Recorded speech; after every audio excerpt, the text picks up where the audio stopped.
नमस्कार साथियों, मैं असगर खान स्वागत करता हूं आप सभी का असगर एकेडमी यूट्यूब चैनल में। प्यारे साथियों, आज है 12 जुलाई 2026 और 12/26 के महत्वपूर्ण करंट अफेयर आज हम पढ़ने वाले हैं, जो आपकी सभी प्रतियोगी परीक्षाओं के लिए बहुत ही महत्वपूर्ण है। चाहे आप एसएससी की परीक्षा दें, चाहे पुलिस की दें, चाहे बैंकिंग की दें, चाहे रेलवे की दें, सभी प्रतियोगी परीक्षा के लिए बहुत ही महत्वपूर्ण है। डेली आज हम कवर करते हैं 7 बजे करंट अफेयर की क्वेश्चन कवर करते हैं, डेली हम कवर करते हैं, इसलिए आप वीडियो को पूरा जरूर देखिएगा। अगर आपने वीडियो को शेयर नहीं किया है साथियों, तो दोस्तों के साथ वीडियो को शेयर कर दीजिएगा और वीडियो को लास्ट तक जरूर देखिएगा। चलिए, आज का बहुत ही इंपॉर्टेंट क्वेश्चन है, क्या है ध्यान दीजिएगा। आज का हमारा पहला क्वेश्चन क्या है, ध्यान दें। हाल ही में राष्ट्रीय मानव वन्यजीव संघर्ष पोर्टल किसने लॉन्च किया है? हाल ही में राष्ट्रीय मानव वन्यजीव संघर्ष पोर्टल किसने लॉन्च किया है? तो प्यारे साथियों, हाल ही में राष्ट्रीय मानव वन्यजीव संघर्ष पोर्टल किसने लॉन्च किया है? तो किसने लॉन्च किया प्यारे साथियों? भूपेंद्र यादव जी ने। भूपेंद्र यादव जी ने हाल ही में मानव वन्यजीव संघर्ष पोर्टल लॉन्च किया है। तो आपका यहाँ ऑप्शन सी प्यारे साथियों राइट आंसर हो जाएगा। ठीक है, केंद्रीय पर्यावरण वन एवं जलवायु परिवर्तन मंत्री श्री भूपेंद्र यादव जी ने यह पोर्टल लॉन्च किया है। संघर्ष मानव वन्यजीव राष्ट्रीय मानव वन्यजीव संघर्ष पोर्टल लॉन्च किया है। ठीक है, इसका जो उद्देश्य है वो है मानव वन्यजीव संघर्ष की घटनाओं का डिजिटल रिकॉर्ड, निगरानी और त्वरित तुरंत समाधान करना। ठीक है, इसका यह उद्देश्य है और मानव सुरक्षा को बेहतर बनाना, इसका यह उद्देश्य है। ठीक है, तो यह किसने लॉन्च किया प्यारे साथियों? तो भूपेंद्र यादव जी ने। ठीक है, आपको याद रखना है, तो ऑप्शन सी प्यारे साथियों राइट आंसर हो जाएगा। चलिए, नेक्स्ट क्वेश्चन हमारा क्या है, ध्यान दीजिएगा। हाल ही में भारतीय खेल प्राधिकरण ने किस संस्था के साथ समझौता ज्ञापन पर हस्ताक्षर किए हैं? हाल ही में भारतीय खेल प्राधिकरण ने किस संस्था के साथ समझौता ज्ञापन पर हस्ताक्षर किए हैं? तो प्यारे साथियों, SIC के साथ समझौता पर हस्ताक्षर किए हैं। आपको याद रखना है ऑप्शन सी। ऑप्शन सी प्यारे साथियों यहाँ आपका राइट आंसर हो जाएगा। ठीक है, भारतीय खेल प्राधिकरण ने SIC के बीच यानी कि सफरजंग खेल चोट केंद्र के साथ हस्ताक्षर किए हैं। इसका उद्देश्य है प्यारे साथियों, जो खेल में जो खिलाड़ी होते हैं वो घायल हो जाते हैं, आपने देखा होगा, तो उसको ट्रीटमेंट के लिए ही इसमें समझौता किया गया है। ठीक है, तो खिलाड़ियों के प्रदर्शन और खेल को विज्ञान को बढ़ावा देना ही इसका मुख्य उद्देश्य समझौता का। तो SI मतलब क्या होता है? तो भारतीय खेल प्राधिकरण। ठीक है, और SIC का अर्थ क्या होता है? तो आपको याद रखना है सफदरजंग स्पोर्ट इंजरी सेंटर के साथ समझौता किया है। किसने? साई ने, यानी कि भारतीय खेल प्राधिकरण ने किसके साथ समझौता किया है? सफदरजंग स्पोर्ट इंजीनियरिंग सेंटर के साथ समझौता किया है। ठीक है, चलिए अगला क्वेश्चन हमारा क्या है? ऑप्शन सी प्यारे साथियों आपका यहाँ राइट आंसर हो जाएगा। चलिए, नेक्स्ट क्वेश्चन हमारा क्या है, ध्यान दीजिएगा।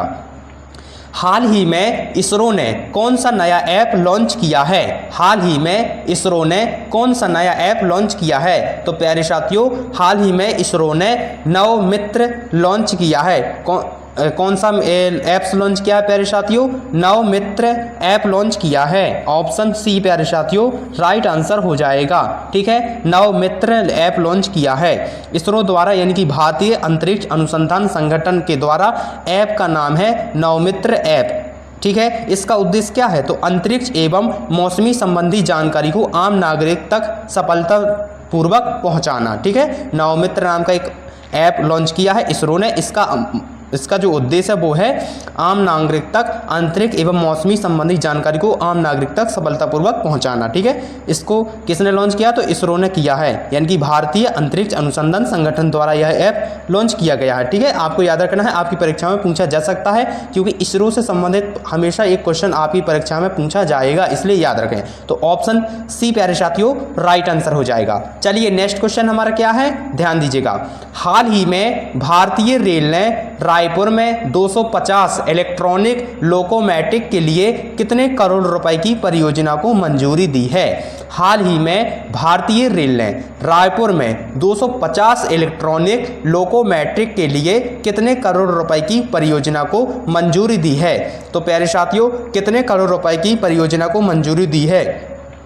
तो 175 करोड़ रुपए की परियोजना को मंजूरी दी है। आपको यहाँ याद रखना है ऑप्शन सी प्यारे साथियों आपका यहाँ राइट आंसर हो जाएगा। ठीक है, रायपुर छत्तीसगढ़ में परियोजना का जो लागत है लगभग 175 करोड़ रुपए है। इसका उद्देश्य है 250 इलेक्ट्रॉनिक लोकोमोटिव के लिए सफलतापूर्वक मंजूरी दी गई है। इसका जो संरचना है इसको और मजबूत बनाना है। इसका जो उद्देश्य वो क्या है, इसको और मजबूत बनाना है। ठीक है, तो 175 करोड़ रुपए की मंजूरी दी गई है परियोजना को, आपको याद रखना है। आगे परीक्षा में पूछा जा सकता है, याद रखें। तो ऑप्शन सी प्यारे साथियों यहाँ राइट आंसर हो जाएगा। ठीक है, चलिए नेक्स्ट क्वेश्चन क्या है हमारा, ध्यान दीजिएगा। हाल ही में उत्तरी रेल में 680 किलोमीटर पर कवच प्रणाली लगाने के लिए कितने करोड़ रुपए की परियोजना को मंजूरी दी गई है? हाल ही में उत्तरी रेल में 680 किलोमीटर पर कवर प्रणाली लगाने के लिए कितने करोड़ रुपए की परियोजना को मंजूरी दी गई है? तो प्यारे साथियों, कितने करोड़ रुपए की परियोजना को मंजूरी दी गई है?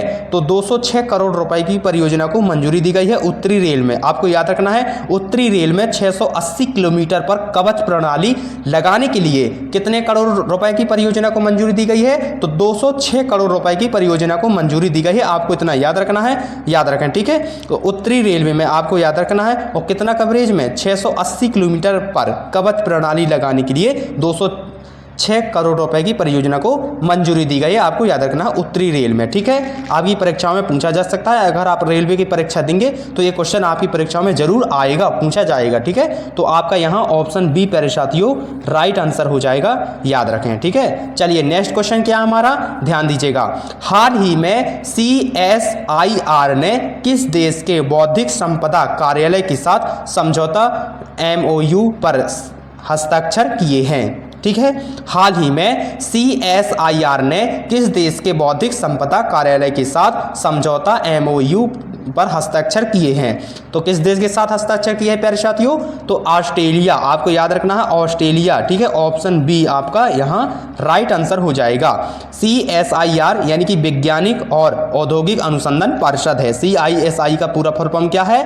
वैज्ञानिक और औद्योगिक अनुसंधान परिषद। याद रखें प्यारे साथियों, इसका उद्देश्य जो है ऑस्ट्रेलिया की बौद्धिक संपदा, ऑस्ट्रेलिया की भी यह एक ऑर्गेनाइजेशन है, रिसर्च है। इसका जो उद्देश्य है वो है बौद्धिक संपदा को नवाचार सहयोग को बढ़ावा देना। हाल ही में बौद्धिक संपदा और वैज्ञानिक और आधुनिक अनुसंधान परिषद ने हस्ताक्षर किए हैं, यानी कि हस्ताक्षर ज्ञापन पर साइन किए हैं ऑस्ट्रेलिया ने और भारत ने। आपको याद रखना है। ठीक है, तो किसके साथ किए? तो ऑस्ट्रेलिया के साथ। तो ऑप्शन बी प्यारे साथियों यहाँ आपका राइट आंसर हो जाएगा। ठीक है, चलिए नेक्स्ट क्वेश्चन क्या हमारा, ध्यान दीजिएगा। हाल ही में न्यूजीलैंड की आधिकारिक यात्रा करने वाले दूसरे भारतीय प्रधानमंत्री कौन बने हैं? हाल ही में न्यूजीलैंड की आधिकारिक यात्रा करने वाले दूसरे भारतीय प्रधानमंत्री कौन बने हैं? तो नरेंद्र मोदी जी बने हैं। आपका यहाँ याद रखिए, नरेंद्र मोदी जी बने हैं। अब कैसे बने हैं आपको थोड़ा सा यहाँ समझा दें।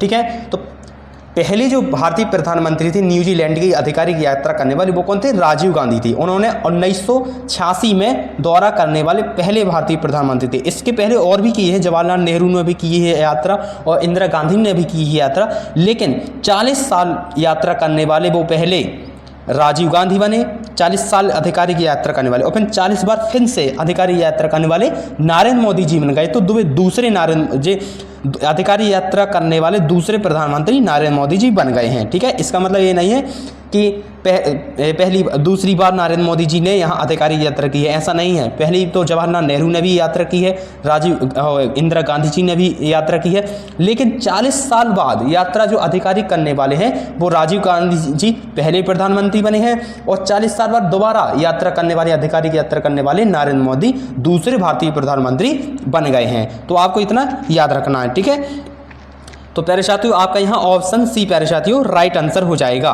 चलिए नेक्स्ट क्वेश्चन क्या हमारा, ध्यान दीजिएगा। हाल ही में प्रसिद्ध गायिका बॉनी टाइलर का निधन कितनी वर्ष की आयु में हुआ है? हाल ही में प्रसिद्ध गायिका बॉनी टाइलर का निधन कितनी वर्ष की आयु में हुआ है? तो कितनी वर्ष की आयु में निधन हुआ प्यारे साथियों? 75 वर्ष की आयु में इनका निधन हो गया है। ठीक है, 75 वर्ष की आयु में इनका निधन हो गया है। किसका हो गया? बॉनी टाइलर का। ठीक है, यह पहचान जो है प्रसिद्ध वेल्थ पॉप गायिका थी। ये प्रसिद्ध एक गायिका थी। कहाँ की थी? तो लंदन की, ग्रेट ब्रिटेन की रहने वाली थी, आपको याद रखना है। इनका गीत था टोटा ए क्लूब ऑफ द हार्ट, इनका प्रसिद्ध गीत था। इनका कई 1.2 बिलियन करीब इनका ये गीत चल गया है, व्यूज है, आप देख सकते हैं यूट्यूब में भी। इनका एक प्रसिद्ध गायक था। ठीक है, इनका निधन जो हुआ 75 वर्ष की आयु में हुआ है। और कहाँ की वो रहने वाली थी? तो ग्रेट ब्रिटेन की थी रहने वाली। ठीक है, एक प्रसिद्ध थी, 75 वर्ष की आयु में इनका निधन हो गया। इतना आपको याद रखना है क्योंकि आपकी परीक्षा में पूछा जा सकता है, एक प्रसिद्ध गायिका थी। ठीक है, चलिए नेक्स्ट क्वेश्चन क्या हमारा, ध्यान दीजिएगा। हाल ही में इंग्लैंड ने भारत को हराकर इतिहास में पहली बार कौन सा मैच जीता है? हाल ही में इंग्लैंड ने भारत को हराकर इतिहास में पहली बार कौन सा मैच जीता है? तो T20 मैच जीता है। कौन सा जीता है? T20 मैच जीता है। ऑप्शन सी प्यारे साथियों आपका यहाँ राइट आंसर हो जाएगा। ठीक है, तो इंग्लैंड ने पहली बार इतिहास में भारत को हराकर T20 मैच जीता है और भारत इस बार अच्छा प्रदर्शन नहीं कर पाया है, लेकिन इंग्लैंड ने भारत को पहली बार हराकर इतिहास में T20 मैच जीतकर इतिहास रच दिया है। ठीक है, इतिहास में पहली बार दर्ज हुआ है कि इंग्लैंड ने भारत को हराकर पहली बार T20 खिताब जीता है, आपको याद रखना है। तो ऑप्शन सी प्यारे साथियों यहाँ आपका राइट आंसर हो जाएगा। ठीक है, चलिए नेक्स्ट क्वेश्चन क्या हमारा, ध्यान दीजिएगा। हाल ही में भारत की दूसरी महिला ADC के रूप में किसे नियुक्त किया गया है? हाल ही में भारत की दूसरी महिला ADC के रूप में किसे नियुक्त किया गया है? तो आपको याद रखना है किसे नियुक्त किया गया प्यारे साथियों, पहली महिला की दूसरी महिला के रूप में। तो आपको याद रखना है मेजर नाव्या सहवाल हाल ही में भारत की दूसरी महिला ADC के रूप में नियुक्त हुई हैं। तो मेजर नाव्या नेहवाल यानी कि ऑप्शन सी प्यारे साथियों यहाँ राइट आंसर हो जाएगा। ये भारत की दूसरी ADC नियुक्त हुई हैं। ADC का कार्य क्या होता है साथियों? तो आपको याद रखना है ADC जो होता है राष्ट्रपति या राज्यपाल उच्च पदों के पदाधिकारियों के साथ सैन्य सहयोग के लिए कार्य करती हैं। अच्छा, पहली जो भारत की जो पहली ADC महिला नियुक्त हुई है वो उसका नाम क्या है? तो लेफ्टिनेंट कमांडर SB सोलकी इनका नाम है। ये पहली भारत की ADC महिला है के रूप में नियुक्त हुई हैं। और दूसरी कौन हुई है? मेजर नाव्या सहवाल। आपको प्यारे साथियों इतना याद रखना है। तो ऑप्शन सी प्यारे साथियों यहाँ राइट आंसर हो जाएगा। साथियों ये थे most important current affair question जो आपकी परीक्षाओं में पूछे जाएंगे। अगर आप वीडियो आज का अच्छा लगा हो तो वीडियो को लाइक कर दें, चैनल को सब्सक्राइब कर दें और वीडियो के साथ दोस्तों के साथ शेयर कर दें। मिलते हैं अगले करंट अफेयर की वीडियो में। जय हिंद।